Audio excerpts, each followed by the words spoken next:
Hello mga kasari ko, ayan, good morning. Hindi ako pwedeng mag loudspeaker kasi loudspeaker o loudspeak yan kasi may natutulog. So kaliligo ko lang, ayun.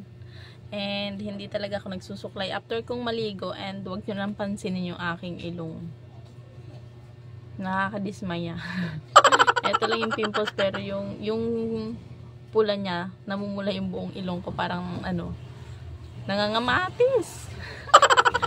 So for today's video mga kasari ko ay mag-unbox tayo, or lalabas ko na yung mga pinamili ko kahapon at ipapakita ko sa inyo kung ano-ano nga ba yung mga binili namin. So, eto na guys. Bumili ako ng foil. Ayan, 12 peraso kasi ang dami ko pang natira dito. Bali, nagdagdag lang ako para hindi na kami bumalik in case na maubusan kami. Ayan, mga 5 meters ang haba nito. Ang bentahan ko nito ay 20 pesos. Ang puhunan ko ng isang peraso ay 12. 12 yan. Bali, 12 peraso yung aking binili.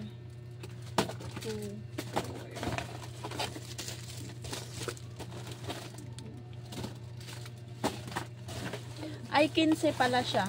So, dinagdagan ko pala. 15, ayan. Ipapaubos ko muna yung aking mga naunang binili bago ko ibebenta itong mga last na binili ko. Ayun.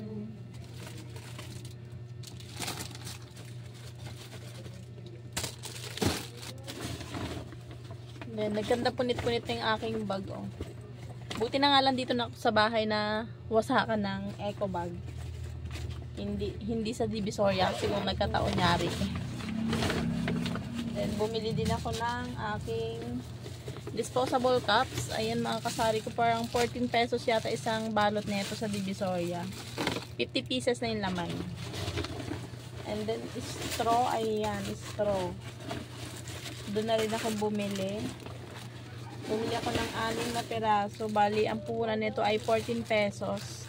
Hindi ko lang alam sa palengke yung magkano, parang mga 18 or 20 na yata ito sa palengke namin, dito sa amin. Sa Divisoria, 14 pesos lang.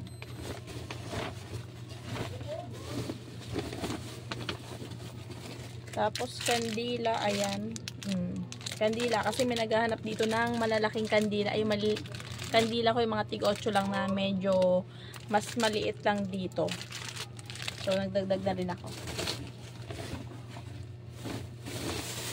Ayan, straw. Straw.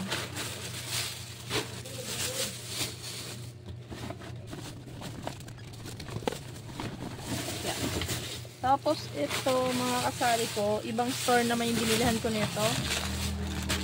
Scotch Brite, ayan, 60 pesos. Ilan laman ba ito? 4, 6, 8, 10, 12. 60 pesos, 12 peraso yung laman. Bentahan ko ay 15 pesos. Tama ba? Okay, tama. 15 bentahan ko na itong isa. Tapos lighter, ayan, lighter yung may ilaw. Naubusan kasi ng may ilaw. Bali, 2 box dapat yung bibilhin ko. Kaso isa lang yung nabili namin dahil naubusan sila ng may ilaw. So, alam nyo na. Mabenta to dito. And then, itong dipindot. Ito yung ginagamit namin na, yung kinakabit namin na lighter dito na pangsindi ng mga customer namin. Okay, next. Ayan. Pakyaw na baraha. Kasi, ubusan ako ng baraha. Buti nga nakita ko lang sa listahan ko yung baraha. So, ang bentahan ko nito ay 35 pesos. Puhunan nito mga kasari ko sa Divisoria ay 250 isang box na. Tapos, etong si Scotch Brite. Ayan. Original na Scotch Brite. Meron kasi nabibili na mumurahin lang yung tig 60 pesos isang dosena. Ito naman, parang nasa 200 plus yata isang dosena. Kasi 21 ang puhunan ng isa neto. Ayoko magbenta ng mumurahin dahil nga madaling matanggal yung kanyang Scotch Brite.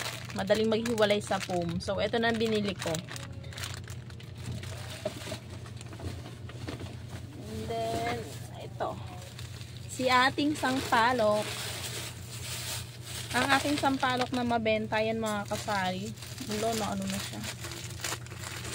Ayan, oh. Niriripa ko lang siya, binibenta ko ng tig 5 piso kasi mabenta to sa mga, may customer ako na bumibili nito. Maramihan siya magbili. So, mga 50 pesos, ganyan. O, bali tatlong, ano nga to. Tatlong balot. Ayan. Tinatlo ko na para, kasi matagal kami ulit babalik ng Divisoria. So, pagka naubos to, saka ulit kami babalik. Tatlong balot na. Ang bili ko nga pala nito mga kasari ko ay 95 pesos. Tapos, tumutubo ako rito na 95 to 100 pesos sa isang balot. Parang pag niliripa ko siya, 7 peraso ang laman sa isang repack. Ganun. Okay, next natin. Ang aking pambalot ng mantika na pang-repak-repak na pang 5 piso. Dinamihan ko na kasi pag naubusan ako sa palengke rin ako tumatakbo. So, para mas makamura tayo, dito na tayo sa Divisoria. Parang magkano ba nito? 140 ang isang balot nito.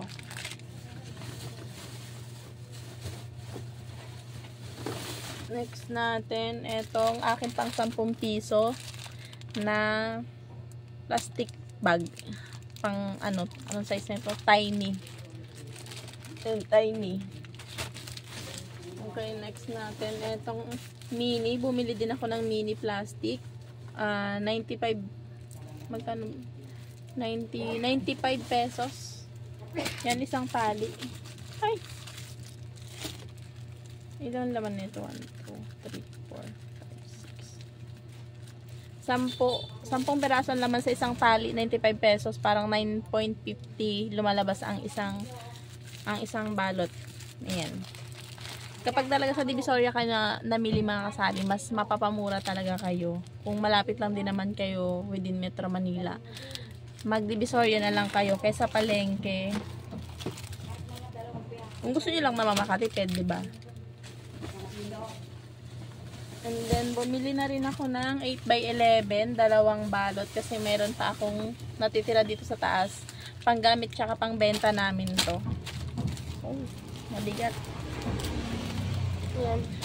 Bago ko siya i-display, papakita ko muna sa inyo kung ano yung mga napamili namin kahapon. Tapos, ayan, ito pa. Wala mo itong isa. Oh, itong isa, pambalot ko ng mantika. Mantika pang 10 piso. 1 and 3/4, yun, 1 and 3/4 by 10. Tapos, 2,000 pieces na din siya mga kasali ko. Madami na din yun. And then, ay wala na. And then eto, bumili ako kasi yung headband na aking ginagawa ito. Yung aking headband na ginagawa ay ibabalot ko para hindi marumihan. So yun lang mga kasari. Ang aking napamili kahapon. At i-compute ko pa kung magkano yung aking nagastos. So, meron din pala akong gummies. Etong gummies, binabalot ko rin siya ng pang 5 piso. Kasi sa isang balot, sa isang repack, ang laman nito ay 4 na peraso.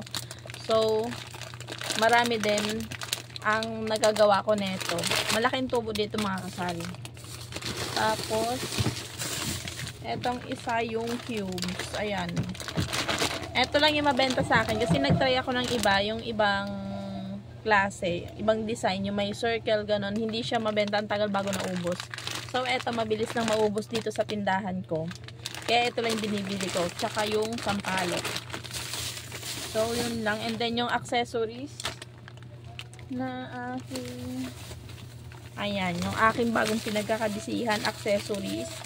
Ayan. Elastic nuts, panali para sa bracelet. Tapos, meron akong beads. Ayan na. Namili ako ng beads. Ayan, mga kasali ko. Tapos, eto, nagtry lang ako ng pakonte-konte. Gagawin ko siyang bracelet. And then, ibebenta ko. Kung hindi ko mabenta, ang gagawin ko kasi palabunutan. Dahil may binili ako sa Divisoria na yung binubunot-bunot lang. Ayun. nakatago na, hindi ko makuha. Bumili ako nun para gagawin ko siyang bunutan, hindi ako lugi. Diba? Kung hindi ko siya mapaubos or mabenta, at least, ayan, pag sa bunot-bunot, walang lugi kasi mababawi mo yung puhunan mo. Okay? And then, yun. Kapag nakagawa ko ng bracelet, papakita ko sa inyo. Meron akong ilang peraso ditong nagawa na mga kasari.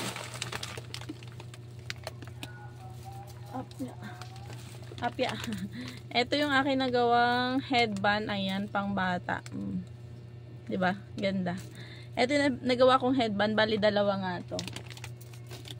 Ayan siya. Beads lang siya mga kasari. Ang ganda niya. So, nakaka-enjoy siyang gawin. And then, ito naman. Ito yung aking nagawa na. Ayan. Ito yung una kong gawa. Medyo lamya-lamya siya. Tapos, yung pangalawa kong gawa, itong blue. Yan, medyo okay. And then, yung pangatlo ko, itong pink. Asan na yun? Itong pink. Ayan. Ito yung perfect. Tsaka itong red. Sana yun yung red. Ayan. Ang perfect niya. So, ginawa ko lang to dahil ang plano ko nga sana ibibenta ko. So, nagsuggest yung kapatid ko na tawag dito, sa bunutan nga, pala bunutan, pwede rin siya. Ayan. Pwedeng bilhin, pwedeng ilagay ko sa palabunutan. Ayan siya mga kasari. May mga pangalan siya. Ayan. So, hindi ko lang alam kung papatok siya dito, pero nagdagdag lang ako ng bagong pagkakitaan. Kahit pa paano, gagana yung utak ko sa panibagong business, diba? Ayan mga kasari ko, hanggat may naisip kayo na pwede idagdag sa negosyo ninyo, idagdag nyo na hanggat meron kayong pangpuhunan. Kasi para in the end, parang hindi kayo magsisisi na dapat, dapat noon ko pa sinimulan ganyan. Basta pag ako may gusto akong ibenta, bibili talaga ako. Eto yan, ang ganda ng ko.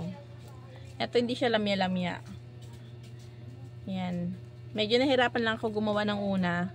Ayan, nanood pa ako dito sa YouTube kung paano mag-lock or magtali nang hindi natatanggal. Kasi yung elastic nuts ko, kapag tinali mo siya, pag inanon mo, natatanggal. Ilang beses ako nasabugan, mga 4 na beses ako nasabugan na itong beads na to, nagkanda. Kalas-kalas. Kaya yun mga kasari, kapag naman gusto mo talagang gawin yung isang bagay, matututunan at matututunan mo rin naman talaga. Okay, so yun lang mga kasari ko. Sana nakapagbigay ako ng idea sa inyo kung magkano yung mga presyo sa Divisoria kapag namili. And then, see you sa aking next vlog. Bye-bye!